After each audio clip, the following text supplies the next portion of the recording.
Welcome, everyone, to the Deep Dive, the podcast that skips small talk and goes straight for the concepts that shape our thinking and behavior. In this podcast, cold expertise is defenestrated as warm philosophy is enthroned in an attempt to explore the field in which we're all scientists looking for answers, living well.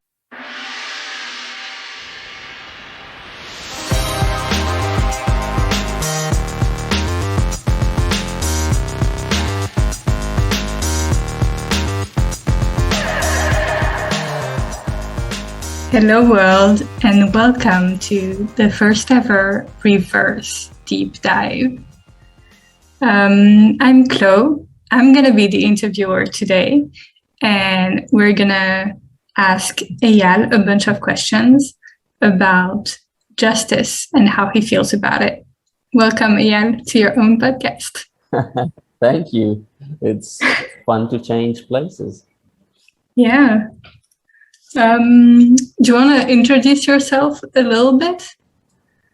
Yeah, well, don't know what to say about myself. I'm a curious person, and what I'm going to talk today about is justice. Justice is something that initially in my childhood was close to my heart inexplicitly, and then later on in life kind of became more and more explicit, where I started really thinking about the concept, about the way it intersects with other concepts, and the way that it fits in with a whole framework of living well. I have already so many questions. Can I start with a difficult one? Yes, I would love that. Yeah, okay. How would you define justice? Yeah, so it's just as a person who does dialectic, it like goes against the grain a little bit to blurt out the conclusion at the beginning, because I like to go step by step. I was working on a book that was going to really define justice, so it's not that I'm going to withhold the definition.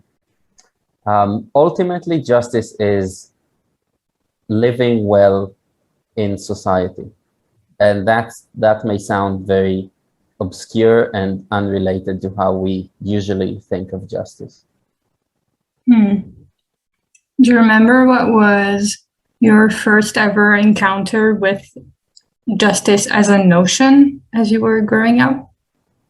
I think I was a very opinionated boy, so intellectually I was very developed for my age, but of course I still had tantrums and stuff like any normal boy. So there was a mismatch there.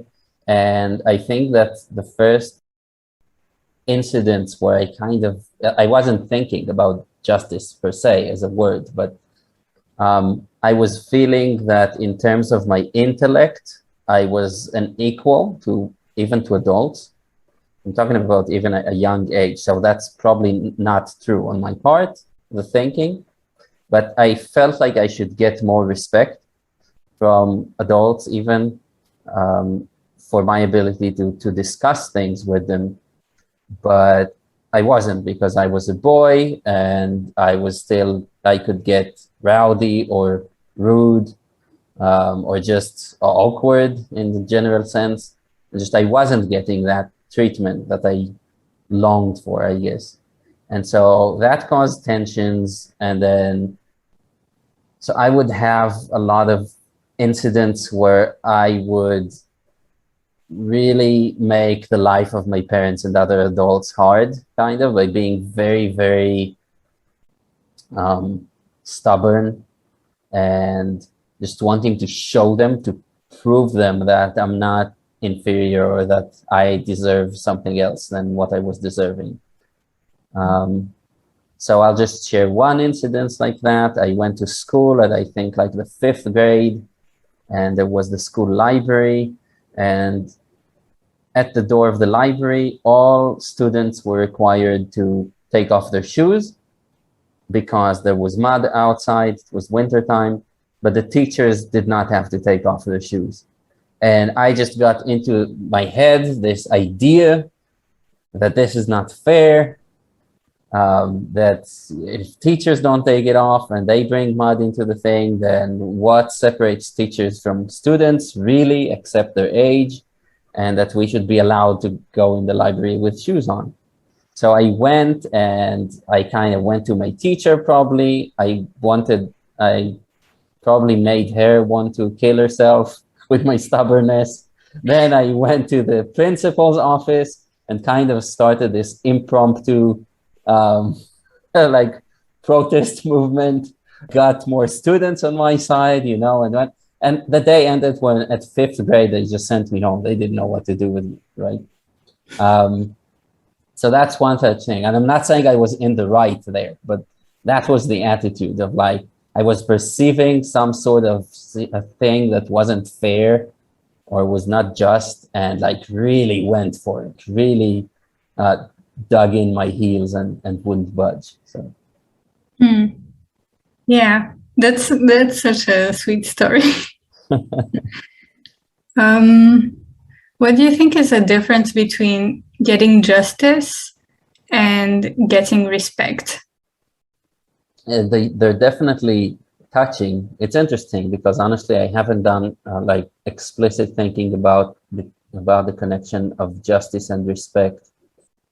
I think that respect is definitely treating somebody as equal, or if not as equal in every sense, then giving them the credit. They do have dignity that needs to be addressed and deserves to be addressed and protected, right? That's what I meant to say. So that's respect. Justice, I guess, connects with that because justice eventually, and if you look at all the things that it's not, which I'm probably going to go through later, if you look at all the things that it's not, you arrive at the conclusion that it is about benefiting anyone and everyone within the bounds of reason. So, and I think that you should respect everyone within the bounds of reason, unless a person has really kind of shown an affinity for hurting people or you specifically. Yeah, I'm trying to think whether you can get one without the other and how that looks like. It feels that you can get justice without getting respect, but I'm not sure you can get respect without getting justice as a part of it. And I wonder how much of it is for your eyes only versus how much of it has to be a public thing. Yeah, that's interesting. So just behavior definitely depends on the concept of justice within the person who's applying the understanding. I do think that you could respect someone but not be just in your dealings with them if only you don't understand what it means to benefit them, because justice is about understanding living well, and it's about promoting well-being in others. So if you don't understand what would be conducive to their well-being, you're going to miss the target and end up doing them harm, even though you could be respectful to them. The other way around, I think, is where you can be just without respecting someone. Yeah, that's an interesting one. I don't know if you'll have all the respect. You might not have as much respect for somebody who's, yeah, that's an interesting one. I think that you could be feeling not so much respectful towards some people, but then still, you know, it's your duty to be just to them. So maybe you're not as respectful, but you do have compassion. Mm-hmm. Maybe there's something in justice that's more about compliance to rules, whether they're like explicit written rules or just like, yeah, just implicit rules. And you can follow the rules and abiding by them, but still in a disrespectful way. Yeah, although, wow, yeah, well, that was the perfect segue into the main thesis that I lay out, usually speaking about it, is that justice is exactly not using a set of rules. I think that our society and ancient societies have trusted rules to kind of bring order into society. And it's true, but they do bring a sort of order, but it's a seeming order. It's order that has to be maintained, and this maintenance is very pricey and is also not sustainable. So eventually there are coups. What do I mean? So first of all, there's this beautiful quote by Henry Miller: everything that has to be maintained by force is doomed. So that's definitely a theme in my thinking about justice. And it seems that since human prehistory, to do justice was something along the lines of respect your elders, your ancestors, and do as your ancestors did. So the thinking there, I think, is that not a lot has changed. I'm not talking about, but I'm talking pre-industrial revolution and all that. So people used to be born and die in the same world, that, nothing changed basically. So it makes sense to just do as your parents did and do as their parents did, and so on and so on. And that's following a convention, right? An unwritten convention. And the thing is, with conventions or any sort of code, whether it's unwritten or written, the thing with the code is that there are going to be spots in your life where you follow the code and you do harm, which is not your intent. You want to do well and good in life. So you follow the code. For example, in Judaism, you have thou shalt not kill. And in Christianity, you follow the rule, but at some point it's just not fitting. There is the one case where you see a person that you better kill before he kills, thousands of people. So at first, I think it was this unwritten rules. Then it kind of progressed into religion, which is starting to put them into writing, the rules. So you have more a code of law. And eventually in secular societies, you have law, written law, which is not that different from religion. So the word in Arabic for religion is din, and a word, not the one we use all the time, but a word for law in Hebrew is din. So there's a linguistic connection, and there's also a very straightforward connection of, here is a rule book. You play by it, it means that you're being just. And I don't think I have to enumerate the instances where people were abiding by the law, or not, quote unquote. They were abiding by the law, but actually making a lot of money at the expense of others, So they did not legally do something that's immoral, but we all know that they did. And that's kind of what I like to show people, that there lies the problem with our conception of justice. Does that make sense? Yeah, I like it, but I wonder where we go behind it. Not behind, like beyond it. And also I'm still thinking about that quote about everything that has to be like enforced by force is doomed. Maintained by force is doomed. Yeah. The thing is, there are so many varying degrees of force.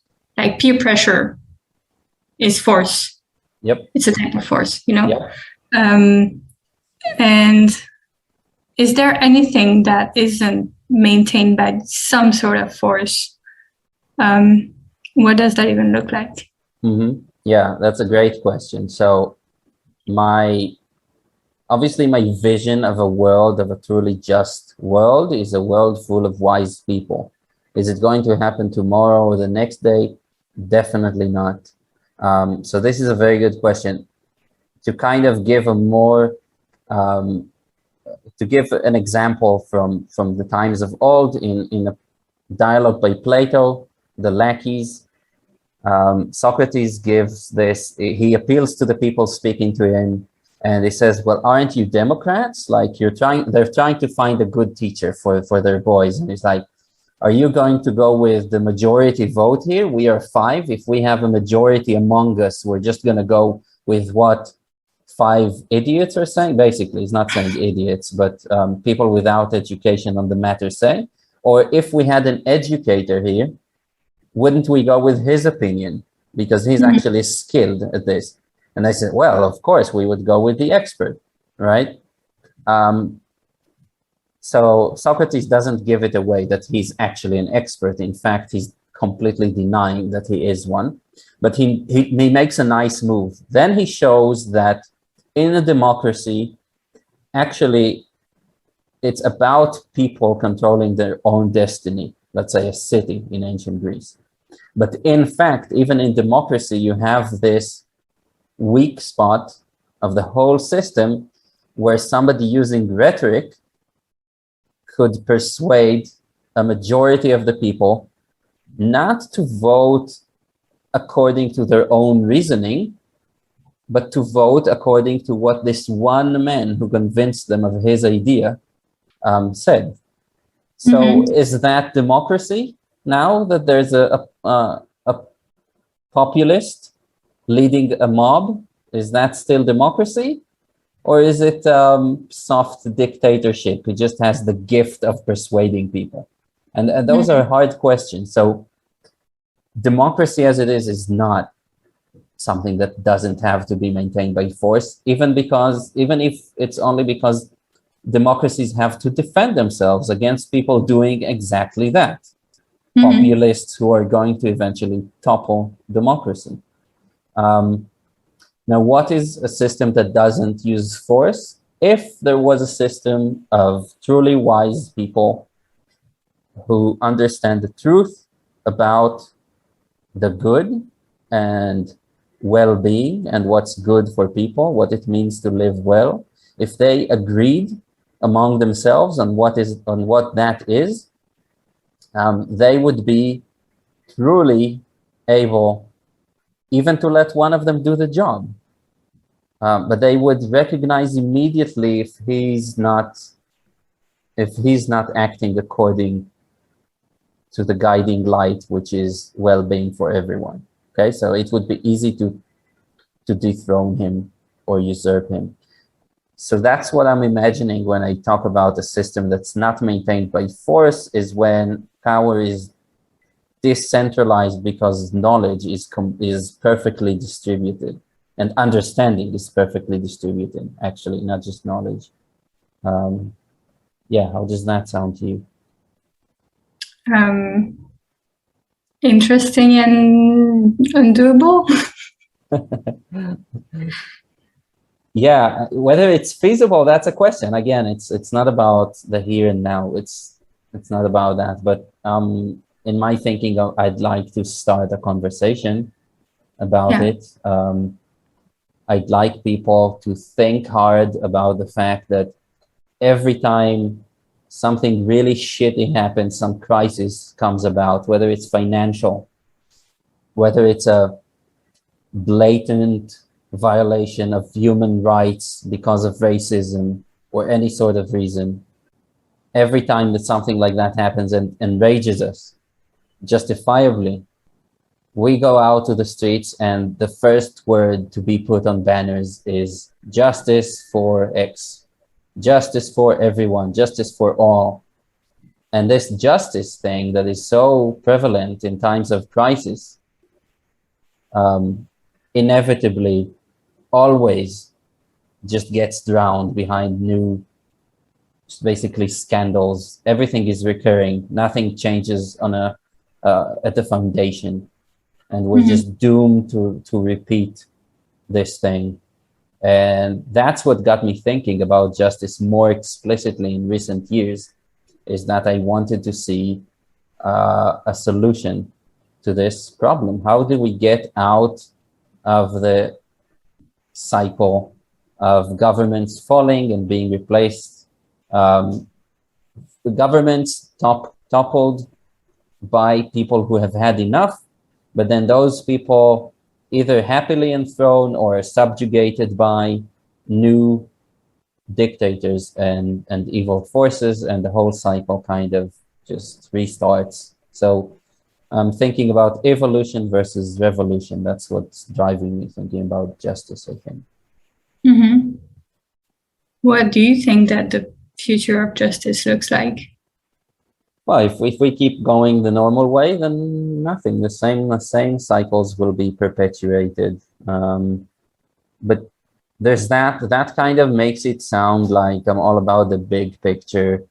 But justice is really just as important for our individual lives, for understanding. If you understand justice well enough, you're in a much better position to understand how to behave, how to be a friend, who your friends are, how to do transactions with people, how to deal with people.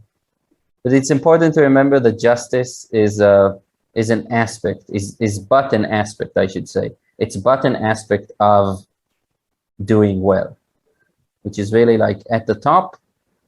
But justice is a very visible aspect of doing well, of living well, because it deals with society. It's not something that stays internally within a person that he can hide or she can hide. People act and do transaction and interact with other people, so their conception of justice will always be out there, be evident. Yeah. How do you see justice evolving? Like what could it become? Yeah, well, I think it's important for each and every one of us to really ponder on the meanings of words, and then realize that they are just words, they're denoting concepts. Then think about the concepts, so basically do dialectic. Realize that the concepts we grow up with, that are just haphazardly put together in our minds according to whatever instances of things we saw, are very much ill-formed, and use reason to give ourselves a sound mind, a sound matrix of concepts that sit well with one another and create a framework that is harmonious. So that's the first step to actually achieve an understanding of justice in one's mind. And the thing is, I can't do it for you. You can't do it for me. I can talk to you about it. I can ask you the right questions to kind of, if I happen to be an expert on a subject, I can ask you the right questions because I not only know the right way, I know all the ways that are not right, okay? So I can ask questions, but eventually each one of us has to do the science themselves in their own mind. And that's the first step.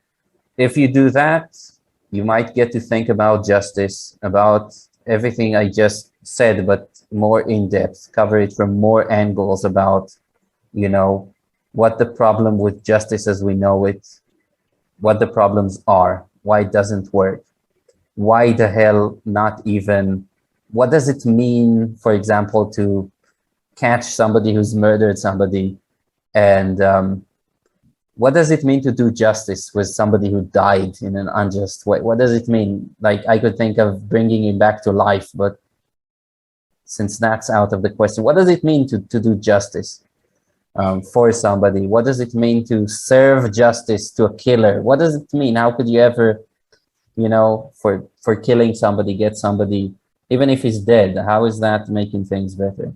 Just notice all these problems with justice in our world, and the fact that no, the death penalty doesn't prevent murders, and a bunch of other things like that. And from these kinks, in reason, like really in logic, from these kinks, start to figure it out and kind of straighten out the thought so it doesn't clash with anything. Come to a new realization about what justice is that doesn't clash with everyone being well at the same time, that doesn't clash with you being a moral person, that doesn't clash with you, that doesn't require you to sacrifice something to be just, because that also doesn't make sense. And eventually a good conception of justice emerges, and that is something which we all ought to do. That's fantastic, because all of that was fantastic. And I don't think I've told you, but I'm reading at the moment Eichmann in Jerusalem, when Hannah Arendt was sent by, I think, the New Yorker to cover the trial. Oh, okay, nice. So I haven't read it. It's you're gonna like that, I think. Yeah, I know the banality of evil. That's also kind of around like the whole Nazi operation.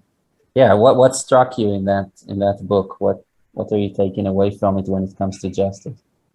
I don't know if I can tell much because I'm still not far into the book.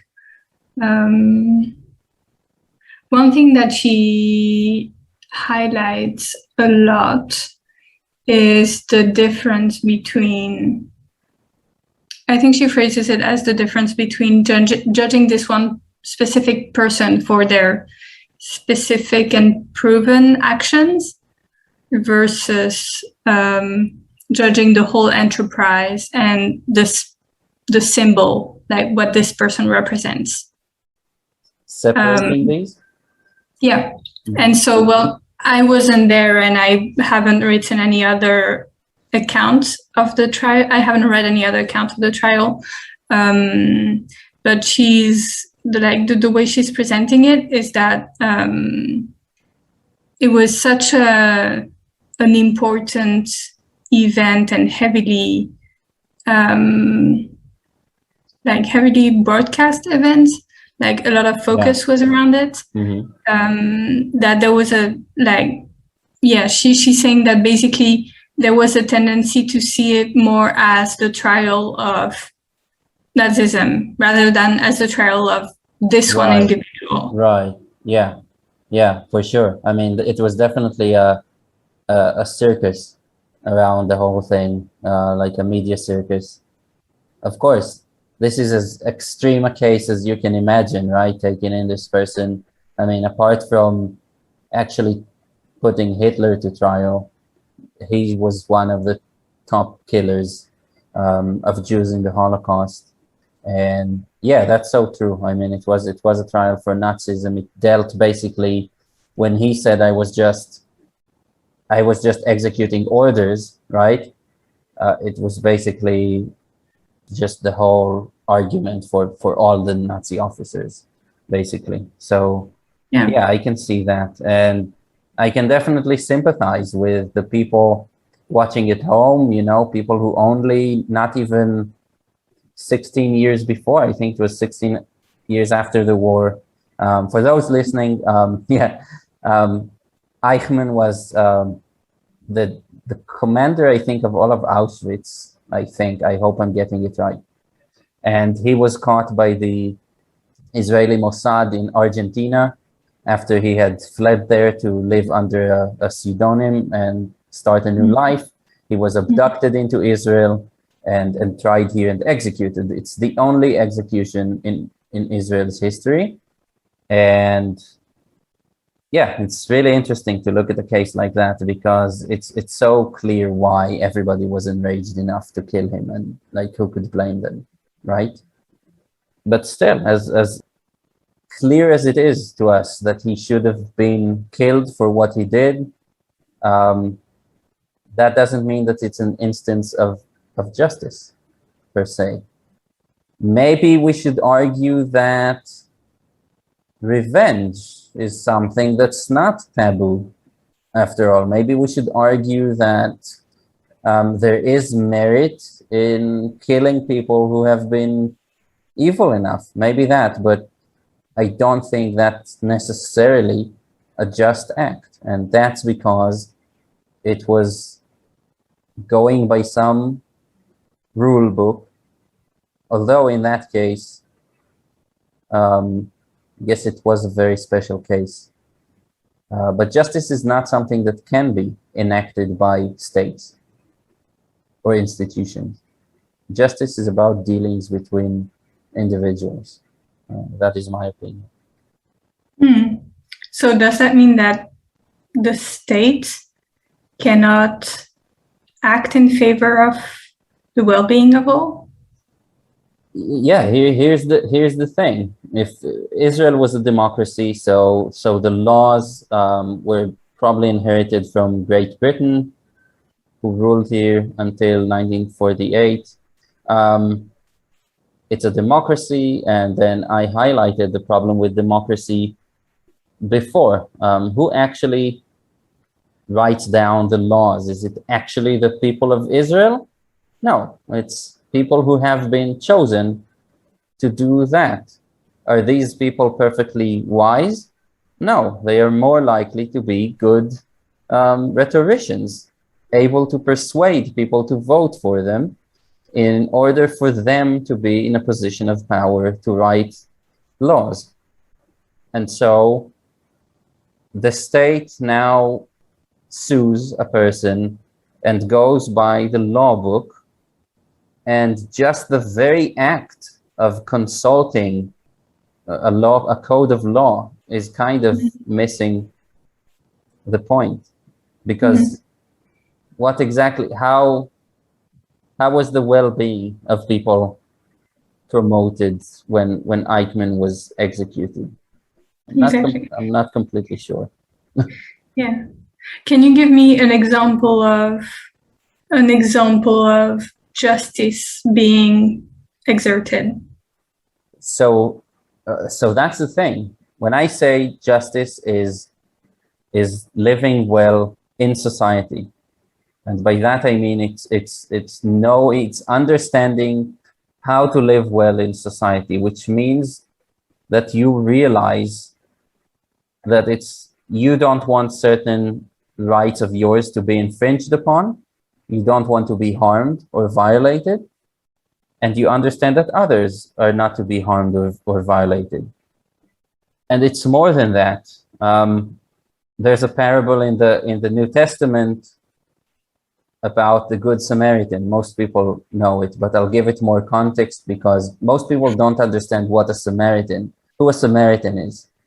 Samaritans are kind of Jews, but they don't call themselves Jews, that were not exiled when the rest of the Jewish people were exiled in 800 BC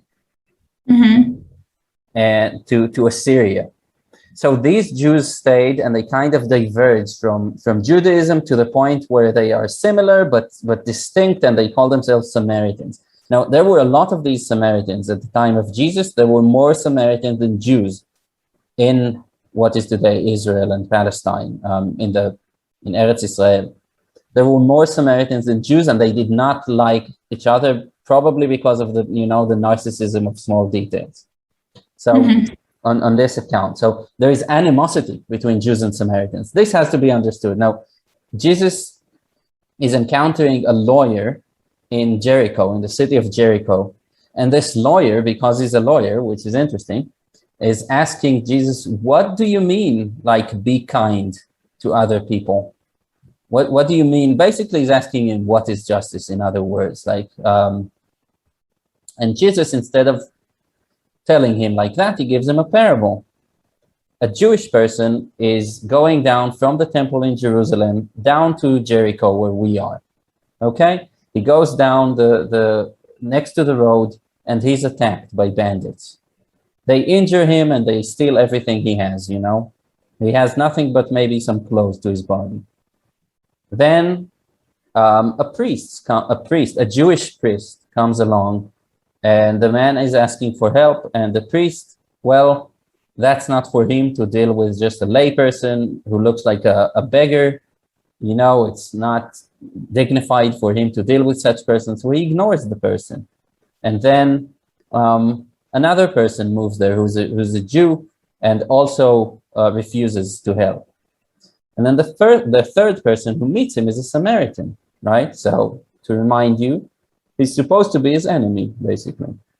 But this Samaritan takes the man, decides to put him on his donkey, sends him all the way to Jericho with some help after he had helped him, sends him to Jericho on his donkey, tells him, go to this and that inn, tell the innkeeper that I sent you, that I will pay for your stay there.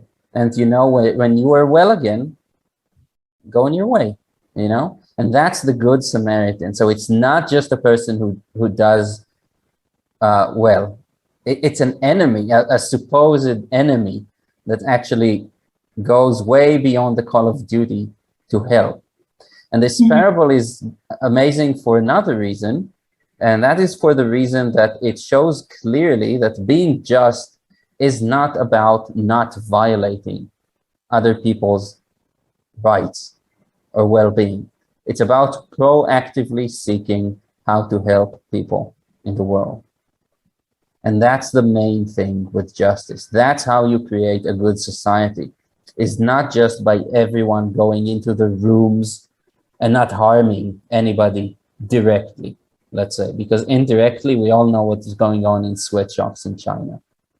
It's about proactively making this world a better place, and the place where we live in a better place, and our friends better people who enjoy well-being. So to go back to your question, what is an instance of doing justice? This is an instance of doing justice, being a Samaritan who helps a Jew on his way.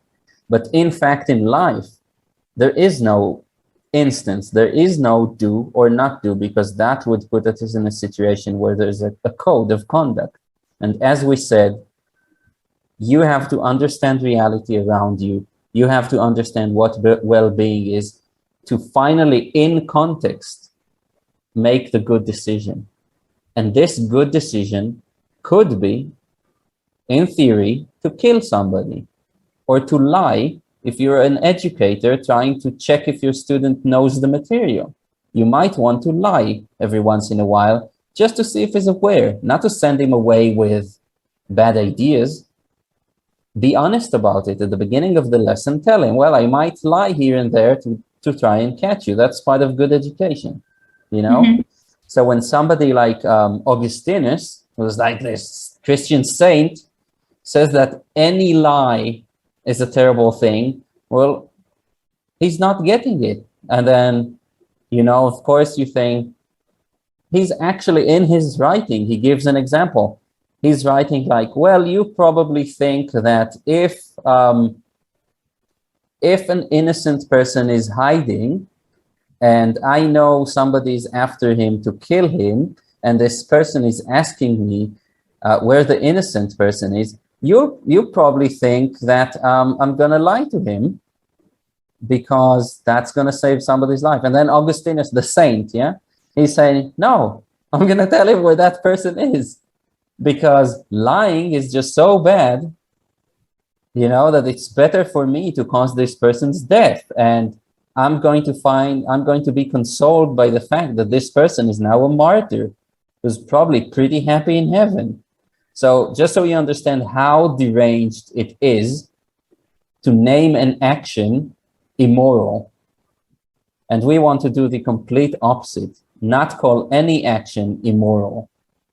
But in context, you, and sometimes only you, know whether you have acted justly or unjustly. Sorry for rambling. No. That was great, but I was wondering who hurt him. So that the line would be the ultimate sin, the ultimate immoral action. Yeah, well, he was lying was just generally considered to be a bad thing in early Christianity. I think he's from the 4th century, if I'm not mistaken, or is he more medieval? 4th or 14th, not sure.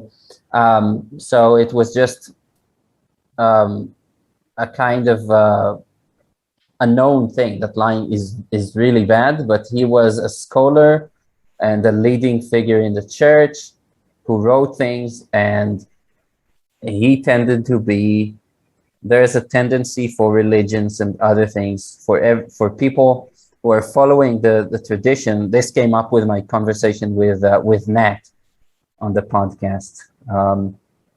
There's a tendency of people who are keeping with tradition to actually go beyond what tradition says to prove that they are more than 100% with tradition. So that's causing extremism. When you try to prove so hard that you're a good Christian, that you're going to come up with this elaborate explanation why this initially probably moderate rule of thumb kind of thing, because as a rule of thumb, don't lie is sound. I don't have an argue with that. Like, as a general rule in life, don't be a liar, okay? Of course, but there are degrees of immoral things. Yeah. Yeah, and like I said, there are instances in life where you should lie, where lying is good, perfectly good, the right thing to do. So through the generations, these like rules of thumb becomes draconian laws, because every time there's another Augustinus who wants to prove himself to be an adhering, very obedient person. So it just gets more and more extreme and further from the original meaning, which was to raise children to be decent people. So isn't that just bigotry? Yeah. When did you realize that justice was something important to you? Like, not as a kid, but as an adult. When did you start seeing it as something that you want to learn more about or work with? I think it's that innate feeling that I had as a child, that I always wanted to be, to see less inequality in the world in general, and see poor people or people who are not privileged getting what they need to subsist themselves, because there's absolutely no reason, especially in modern times where there's no shortage of food. The only shortage we have is of goodwill and understanding of justice. So it's that innate feeling that I have, which I can't really trace back intellectually, because it was before I developed an intellect. And then as an adult, really starting to think about well-being, seeing that justice is one aspect of it, one main aspect in Greek philosophy, along with courage, wisdom, and temperance. And then really looking at it, then being exposed to a great analysis of the Republic, which is a dialogue by Plato, also known as On Justice. So an alternate title for the dialogue was On Justice, because it's discussed extensively there, but not in straightforward means. So it's a dialectical exercise meant to provoke the readers into thinking about justice and understanding Plato's own view about justice. His view is not written straightforwardly, which makes it confusing, but it's that way for a good reason, because Plato wanted us to come up with the answers, each and every one of us, and not just adopt his thinking, which is dogmatic and not conducive to true understanding. So from these two things, I think it just became something that I got really interested in. And then I started writing a book about it after the George Floyd case, because it just struck me that once again, there's this horrible happening. And what we see is justice going on the banners, justice for people, justice for blacks, justice for George Floyd. And I just knew that not much is going to happen.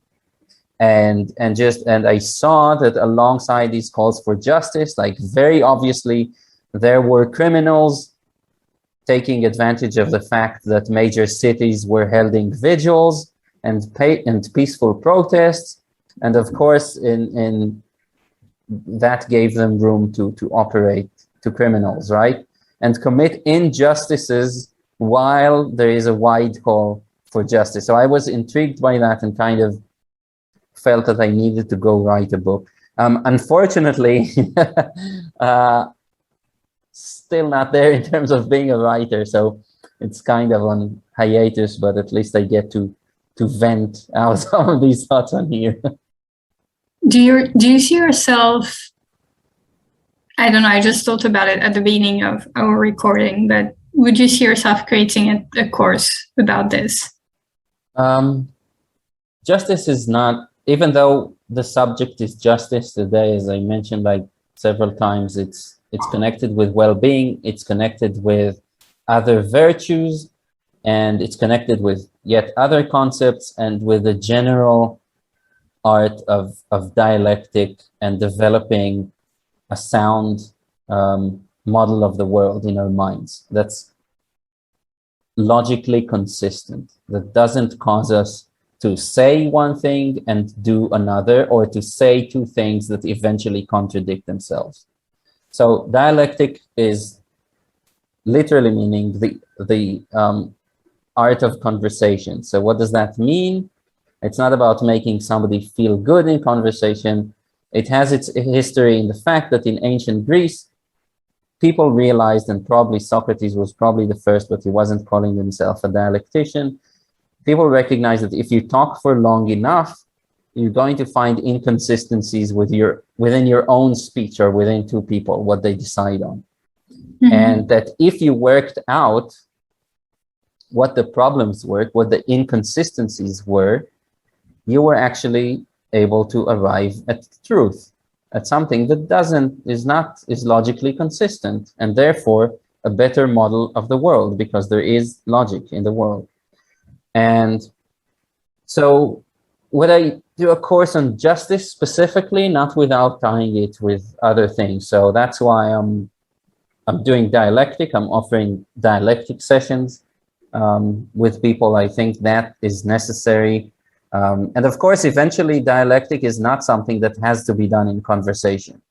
Like if I'm a dialectician and I'm approaching somebody and they want to do dialectic, it's going to be in that context of a dialectic lesson. Let's say it's going to look something like I'm the master and you're the apprentice, but with the view of giving you all the tools to do dialectic in your own mind, to form your own thing. So it's the opposite of guruship, right? Which mm-hmm. is basically saying, follow me for the rest of your lives. I'm going to feed you the right ideas. Yeah. Guruship and religion and politicians too.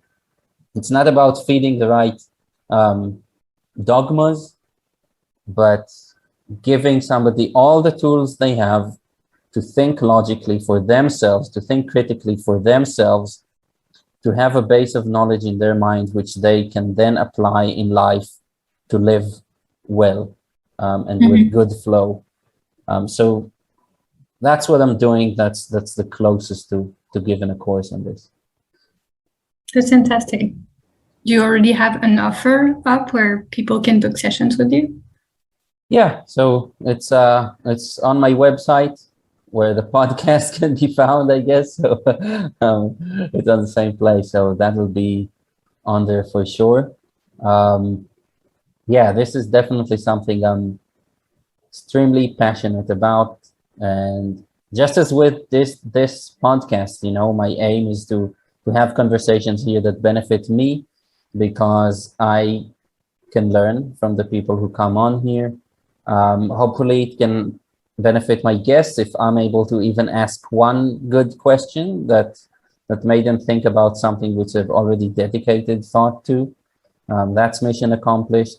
And obviously, of course, to the listeners who might get some interesting ideas to ponder on, and hopefully also chip in to the conversation and get in touch and develop ideas further. I don't have any other question coming to mind right now, but is there something that you want to add? Let's see. There's always something I want to add. No, this has been lovely, and I really appreciate you coming up with the idea of doing a reverse podcast. Maybe recognizing the fact that, yeah, I like to be both asking questions and answering them sometimes. Mm-hmm. So I really thank you for that. And just, I guess I would love to hear how some of what I talked about today is like striking you, if it's crazy, if it's overall understandable at all. I don't know, how does it reflect from you? I don't think it's crazy, and I do think it's understandable. Yeah, I mean, I've had very similar thoughts, maybe not expressed with the exact same words. But yeah, I think it all makes sense. To me, it's more something that I think of as being detached from reality. I haven't made the effort to make so many links with the practicalities of life. But even as a more detached group of notions, I think it's still interesting to talk about. And it was a very welcome conversation in this period of my life that's very centered around concrete, practical things. So getting out of this a little bit and thinking about other things was really lovely. Thank you. Good. I'm glad. And yeah, there's definitely a need for us to think of things and use our mind and reason to understand reality, but then also to apply our understanding. That's very important, because we don't want to be Alan Watts. We don't want to be a machine for generating maybe sentences as true as they can be about the self and about the nature of reality, but then end up being alcoholics. So we want to actually act out on our understanding. And yeah, thanks again, Chloe. This has been much fun. I'm glad. Yeah, thank you. Bye-bye. Bye.